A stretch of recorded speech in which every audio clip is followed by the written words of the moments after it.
நீ தைரியமா open challenge கொடுத்ததுக்கான காரணம் இத்தனை வருஷத்துல யாருமே பிராக் லெஸ்னரை பீட் பண்ணது கிடையாது அப்படிங்கிறதுக்காக தான். ஆனா நடந்து முடிஞ்ச 4 வாரத்துல உனக்கு தெரிஞ்சிருக்கும் அவரை பீட் பண்ண யாரால முடியும் அப்படின்ட்டு. கம்பெனியில் உள்ளவங்களுக்கு தெரியும், உட்காந்துருக்க ஆடியன்ஸ்க்கு தெரியும், ரெஸ்ல்மேனியால உனக்கும் தெரிய வரும் அப்படிங்கிற மாதிரி வேற லெவல் ப்ரோமோ செக்மெண்ட் ஒன்று ஓபாஃபெமி இன்னைக்கு கொடுத்துருப்பாரு. அவருடைய ஆராவா இருக்கட்டும், என்ட்ரன்ஸா இருக்கட்டும், பெர்ஃபார்மன்ஸா இருக்கட்டும், இல்லைன்னா ப்ரோமோ ஸ்கில்லா இருக்கட்டும், எல்லாத்துலயுமே அந்த அளவுக்கு எக்ஸ்பீரியன்ஸ் இல்லாம கொஞ்ச நாட்கள்லயே அடிச்சு நாக் அவுட் பண்ணிட்டு போயிட்டே இருக்காரு.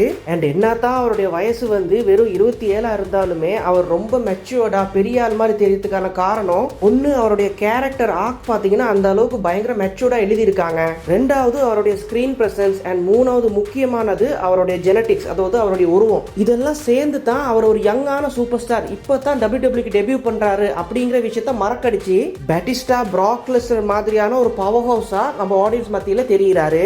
இது மட்டும் இல்லாம எக்ஸ்ட்ராவா பால் ஹேமனோட கதவுகள் எப்பயுமே திறந்து தான் இருக்கும். ஓபாஃபெமி எப்ப வேணாலும் என் கூட வந்து சேரலாம் அப்படிங்கிற மாதிரியுமே பால் ஹேமன் சொல்லியிருப்பாரு.